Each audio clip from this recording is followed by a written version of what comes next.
Là, Marc Hervieux, on va jouer à un jeu que tu connais bien. Ah, j'ai peur. Oui, oui, oui.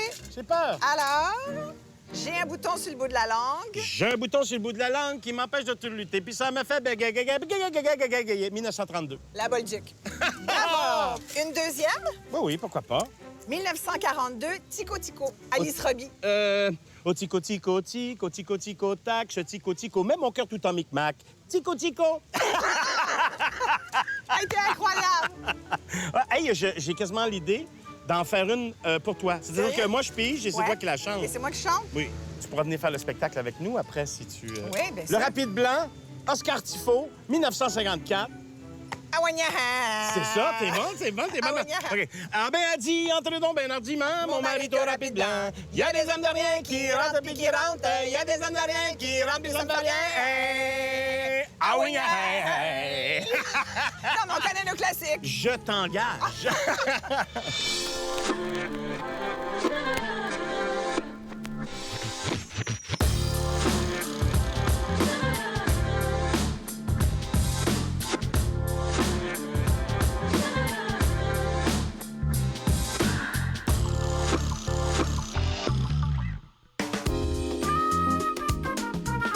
Marc Hervieux, on est dans le quartier Hochelaga-Maisonneuve, qui est ton quartier. Oui, c'est le quartier où j'ai grandi. Je suis né dans Hochelaga-Maisonneuve. Et c'est un quartier qui est très lié à l'histoire musicale de Montréal. C'est vrai, il y a pas mal de personnages de l'histoire musicale de Montréal qui sont nés ici ou qui se sont installés.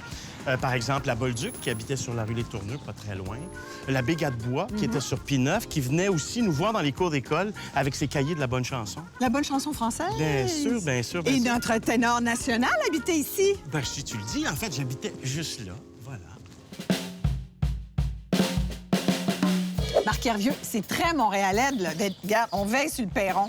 Moi, te dire, Isabelle, combien de fois j'ai veillé sur ce perron-là, là, c'est incroyable. Parce que mon père, qui allait travailler à pied, hein, on avait une voiture, tout ce qu'elle faisait, c'est qu'elle changeait de bord pour le balai. C'est tout. Puis mon père allait travailler à pied. Et donc, il revenait, la première fois, il prenait sa chaise berçante pliante, là, qu'il se prenait là, s'installait ici, puis il mangeait une petite crème glacée. Puis nous autres, on venait s'asseoir à côté de lui en espérant se faire dire « Va donc chercher une petite crème glacée. » Alors, Chantiez-vous la toune? ben non, on la chantait pas. En fait, ben, peut-être 2-3 fois. Tu sais, je veux dire, c'est tellement facile de se partir en veillant sur le perron par un beau soir d'été. Tu me disais, c'est si bon de pouvoir t'embrasser. Donc là, on est devant chez toi, vraiment, là. C'est Oui, là oui. que tu habitais, 0 à 14-15 ans. au 1693 Valois. Valois, c'était chez moi. Alors, c'était vraiment déjà rapidement ici, là, dans le quartier, cette vie-là. La vie de musique, la vie au marché Maisonneuve, par exemple. Il y avait des troupes de théâtre amateur, il y avait des spectacles extérieurs. Ça, c'était très, très présent. Et puis, il faut pas oublier que rapidement aussi, le spectacle à Saint-Jean a été au Parc Maisonneuve. Nous autres, on avait juste à monter la côte pour arriver là. Bien avant ça, moi, je chantais fort. Tu sais, je chante fort encore.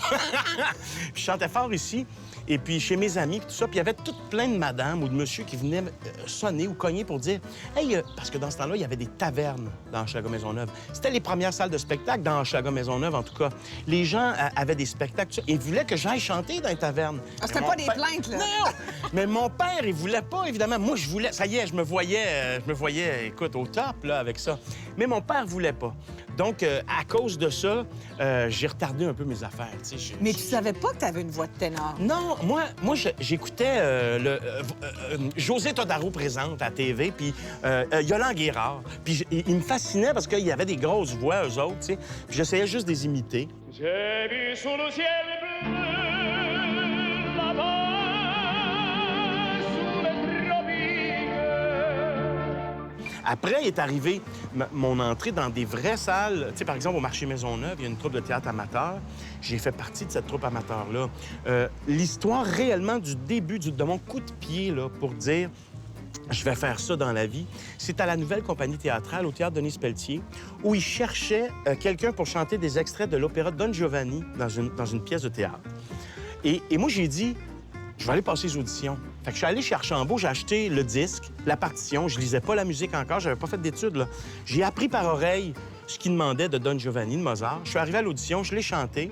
Mais ils ont dit, tu sors de où? T'es même pas membre de l'Union des artistes, t'es pas... Ben non, mais je veux bien... Et j'ai eu ce rôle-là. Et c'est ça qui a été mon coup de pied, comme, tu sais, pour vraiment rentrer dans ce Incroyable. monde-là, tu sais, de la musique. En fait, la musique est venue me chercher plus que moi, je suis allé la chercher. C'est que la musique me rendait et me rend encore très curieux. C'est pour ça que je suis pas capable de juste faire de l'opéra ou de la musique classique. Que tu fais du pop, que tu fais un peu de tout. Que je fais du pop, que dans le pop, je fais toutes sortes de styles, que dans l'opéra, c'est la même chose. J'aime beaucoup faire l'opéra italien parce que j'ai une voix très italienne, mais j'aime beaucoup faire l'opéra français parce que ça amène une autre voix, une autre façon de faire la voix. Puis c'est la curiosité, c'est vraiment c'est être épicurien de la musique, c'est vraiment ça. Fais-moi un petit bout de Don Giovanni. Qu'est-ce que tu veux? Don Giovanni. La ci darem la mano, la mi dirai di sì. Vedi non è lontano, partiam ben mio da qui. Tu sais ce que j'ai dit, là? Je t'engage! On J'ai l'engage! dit, viens-t'en, on va aller faire un petit tour, donne-moi la main. Viens-t'en, On va aller faire un partir petit d'ici. tour.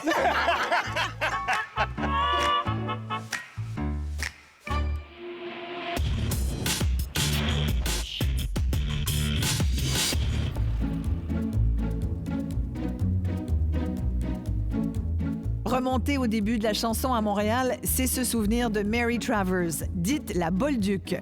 Déjà, enfant, elle développe son style unique en jouant des chansons irlandaises entrecoupées de turlutes de style acadien.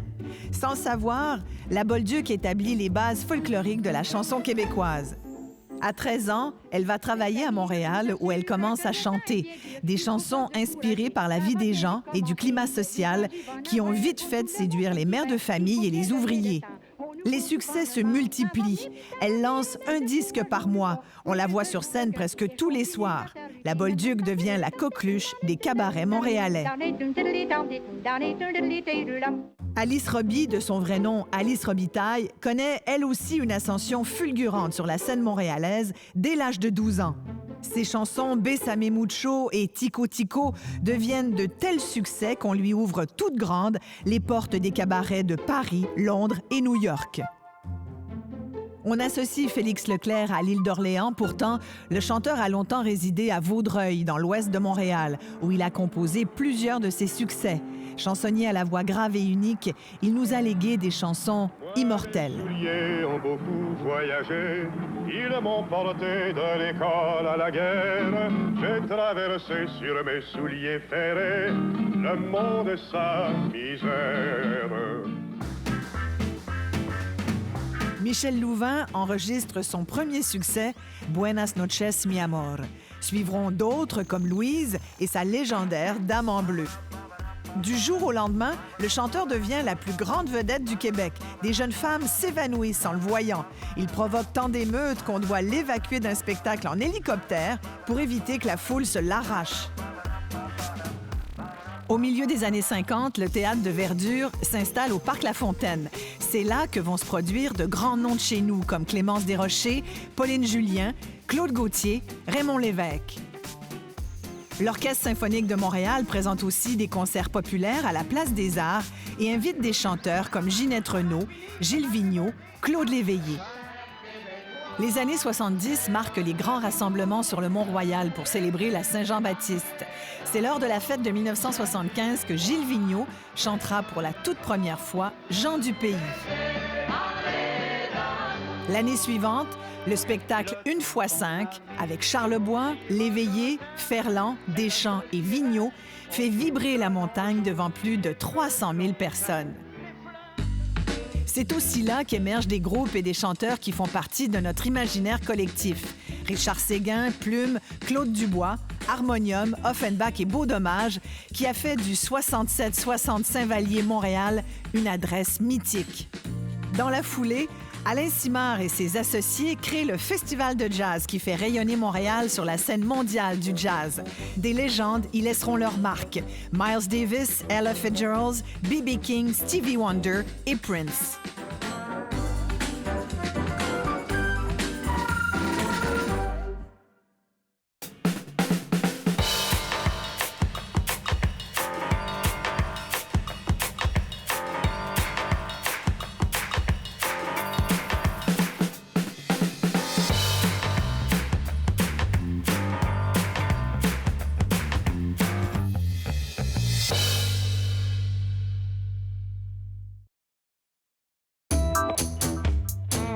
Aujourd'hui, je vous parle de la chanson à Montréal. Évidemment, ça ne date pas d'hier. On chante à Montréal depuis toujours. Mais je vous donne quand même quelques dates. Pendant la Prohibition aux États-Unis dans les années 20, les grandes vedettes de la chanson américaine sont débarquées et ont chanté dans les cabarets de Montréal, tels le Commodore, le Blue Sky, le Chinese Paradise. En 1933, c'est la fin de la Prohibition aux États-Unis et les Américains retournent chez eux. Mais après la Deuxième Guerre mondiale, il y a plein de nouveaux cabarets qui ouvrent, dont le légendaire Faisan Doré, coin Sainte-Catherine et Saint-Laurent, en 1947. Sur la scène du Faisan Doré, on a pu voir les grandes vedettes de la chanson. Alice Robbie, Charles Aznavour, Tino Rossi, Édith Piaf, même Dominique Michel y a fait un tour. Elle n'avait que 17 ans. Alors, on veut voir si tu connais tes chansons québécoises, tes classiques. Jean du Pays. C'est votre tour de vous laisser parler d'amour. Quand les hommes vivront d'amour. Oui. Là, vous faites le reste, là. Vous continuez. Alors, Ginette, Ginette, avec tes... Seins et tes souliers à talons hauts. On a une gagnante! Yes! N'oublions pas le cabaret chez Paris, où il n'y avait pas encore de filles nues, mais pour ça, il y avait le Roxy, où les effeuilleuses célèbres, comme Lily Saint-Cyr, laissaient tomber leurs vêtements pour ces messieurs. Fait cocasse, à cette époque-là, l'aspirine était très populaire parce que le party allait jusqu'à tôt le matin. Il n'y avait pas d'heure de fermeture des bars. Mais des lois de plus en plus sévères et l'arrivée de la télévision marquent malheureusement la fin de ces grands cabarets, qui vont quand même toffer jusqu'à la fin des années 60. Faut dire aussi que les vedettes, là, ils aimaient pas mal plus ça, être devant la caméra, que dans une salle pleine de boucan. Ton beurre est dur, tes toasts sont brûlés. T'as plus d'eau chaude pour te faire un café instantané. Alors, moi, je dis, t'as mis de la brume dans mes lunettes. T'as fait de moi un animal, Ginette. Yes! T'as mis de la brume dans mes lunettes, T'as fait de moi un animal, Ginette. Yes! Excellent, merci! C'est au milieu des années 50 qu'apparaissent les boîtes à chansons, beaucoup plus intimes que les cabarets, et c'est là que la plupart des chansonniers de l'époque se sont produits. Claude Léveillé, lui seul, en a inauguré une cinquantaine. Notre Félix Leclerc a été un des premiers à se présenter sur scène avec comme seul accompagnement sa guitare. Aujourd'hui, la référence en matière de boîte à chansons, c'est les Deux Pierrots. Ouverte en 1974, la boîte offre des chansons françaises et des grands classiques québécois. Il y a aussi beaucoup de maîtres chanteurs qui se sont produits devant la commission Charbonneau. Et ça, c'est une autre histoire.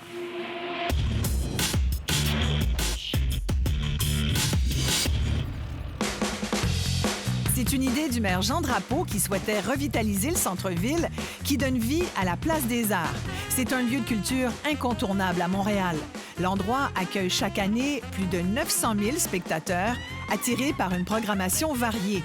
La Place des Arts héberge aussi l'Opéra de Montréal, les grands ballets canadiens et la compagnie de théâtre du CEP. L'édifice compte 6 salles de spectacle, dont la fameuse Maison symphonique, inaugurée en 2011, résidence officielle de l'Orchestre symphonique de Montréal. La Place des Arts, c'est vraiment le cœur du quartier des spectacles où se trouvent aussi des restaurants, des boutiques et le musée d'art contemporain. En été, elle accueille des événements majeurs dont les Francopholies, le Festival de jazz et le Festival Juste pour rire. La Place des Arts, indissociable entité de la culture montréalaise.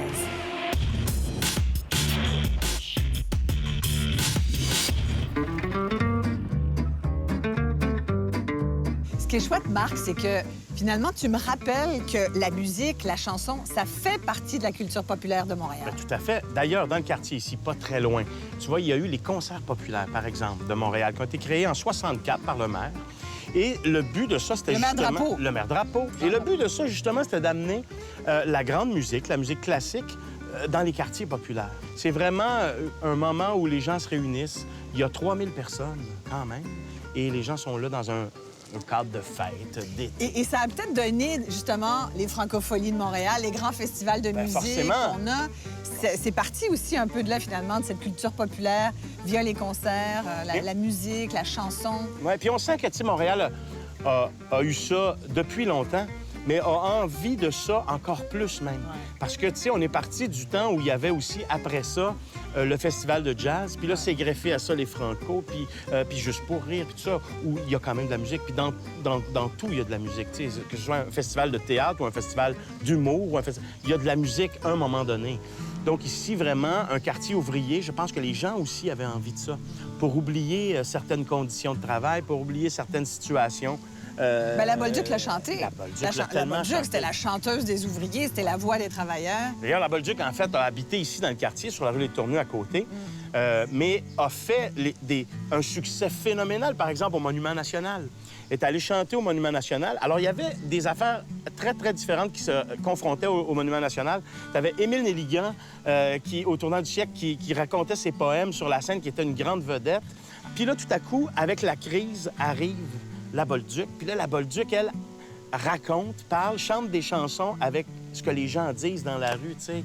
Alors, le bouton sur le bout de la langue, puis ça, sur la crise, ça va venir, décourageons-nous pas. Décourageons-nous pas. Voilà. Elle parlait directement aux travailleurs. C'est ça, exactement. Et tant d'autres qui ont fait les beaux jours, les cabarets, les cabarets. Oui, la Poune, Et moi, la Rose Poune. Ouellet. Ah, moi, pas sa Poune, Madame Poune. Tu Je te sais que parle c'était ma sur la voisine. Poune. Non. Attends, il faut que je te conte ça. Pas à Montréal, mais à la campagne, Madame Poune, c'était ma voisine. Puis mes parents... Attends, Rose Ouellet? Madame Poune, c'était ma voisine. J'ai joué... Parce que moi, j'étais son amie. Et je suis pas des jokes. Madame Poune, c'était notre voisine, puis mes parents entretenaient son terrain à Lanoret. OK? Moi, je suis un hervieux de Montréal, mais de la branche de hervieux de Lanoret. Et puis, Madame Poune, elle venait me chercher. Puis elle cognait à la porte, puis elle disait « Marco, es-tu là? » Puis j'allais à la pêche avec Madame Poune.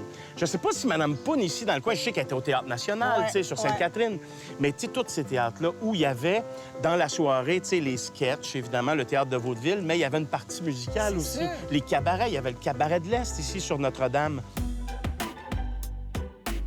Mais la culture musicale, c'est drôle parce qu'il y a une certaine époque, la culture n'était pas forcément valorisée, sauf la culture musicale à Montréal. Oui. Les Montréalais sont très attachés à la musique. En fait, c'est que la musique est arrivée aussi d'une façon plus populaire aux gens, dans les parcs, par exemple, dans les kiosques. Tu sais, si on pense au parc La Fontaine, ici, au parc Morgan, il y a un magnifique kiosque. Le parc Molson, où il y a un super beau kiosque en plein milieu, où on faisait de la musique dans ces kiosques-là. À l'époque, à une certaine époque, on n'en fait plus maintenant, mais ça aussi... C'était quoi ça en comme avait. instrument de musique? Bien, souvent, c'était des fanfares. Ça, c'était des fanfares, c'était des orchestres, des harmonies, des orchestres avant. Ici, j'ai déjà vu, moi, des photos de fanfares qui passaient sur la rue Les Tourneux, ici, tu sais, les grosses caisses, puis les habits, puis tout ça.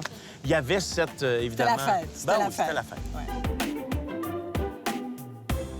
Montréal, on le sait, c'est une ville de marché. Oui. Marché Maisonneuve, c'est comme le centre du quartier Hochelaga-Maisonneuve aussi. Oui, tout à fait. Et il y a beaucoup d'histoires parce que, d'ailleurs, ce marché-là a été pensé en fonction des citoyens du quartier. Bien, tout à fait. En fait, on était à l'époque, donc, avant que Maisonneuve soit annexée à la ville de Montréal, une ville prospère, Maisonneuve, on avait M. Viau, tu sais, les biscuits Viau. Oui. Au bout complètement, dans l'est du quartier, ici. Lui, il avait sa biscuiterie-là, mais il y avait aussi une carrière de pierres de taille, des pierres grises. Il a donné les terrains, d'ailleurs. D'ailleurs, on peut voir l'héritage de ça parce que dans le quartier, qu'on soit sur une rue d'est en ouest, Ontario, La Fontaine, Adam, Sainte-Catherine, si on marche, on voit tout à coup qu'avant, c'est complètement des triplex en briques rouges. Et là, tout à coup, c'est en pierre de taille grise. Sauf que ces buildings-là, évidemment, c'était que la façade qui était faite comme ça parce que ça coûtait cher, tout ça. Mais on s'est dit, pour le marché Maisonneuve, les Américains, les touristes arrivent par l'arrière, par le train qui passe juste derrière. Alors, on va le faire en pierre de taille tout le tour. Pour qu'ils soient Pour impressionnés. qu'ils soient impressionnés. Parce que si, je te donne un exemple. Il y a ce beau building-là qui est en pierre de taille tout le tour. Juste de l'autre côté, sur la rue Morgan, ici, tu as le Bain Morgan, qui est fabuleux avec une statue aussi d'Alfred de la Liberté en avant, mais qui est en briques rouges sur les côtés et à l'arrière, parce qu'il n'y a personne qui passait sur les côtés ou à l'arrière. Là, c'était vraiment pour être show-off un peu, tu sais. Alors, et les maisons du quartier.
kiosque du parc. Il est juste là, je t'en parlais. Ouais. Du parc Morgan. C'est beau, hein? Oui, et les C'est fameux magnifique. terrains donnés Oui. donc. M. Morgan a donné ces terrains-là pour en faire un boulevard à condition qu'il n'y ait jamais de commerce. Jamais de commerce qui donne sur cette rue-là. C'est comme ça que le boulevard Morgan est devenu... Écoute, je suis tellement étonnée par la culture que tu as de ton quartier. Je l'aime, mon quartier. Je l'aime, je l'adore. Ouais, Même ouais. si maintenant tu vis à la campagne. Je vis à la campagne maintenant, mais je suis profondément un citoyen d'Hochelaga Maisonneuve. Ouais. Donc, un habitant de Hochelag, Non, de Houma. non, de Hochelaga Maisonneuve. Pour moi, ça sera toujours Hochelaga. La seule concession que je fais, c'est vu que je fais de l'opéra, ça pourrait peut-être être Hochelaga ou Hochelaga. Hochelaga! Ah, ça, j'aime ça! Ça, j'aime. Merci, Marc. C'est un plaisir, Merci c'est un beaucoup. plaisir. Merci bien.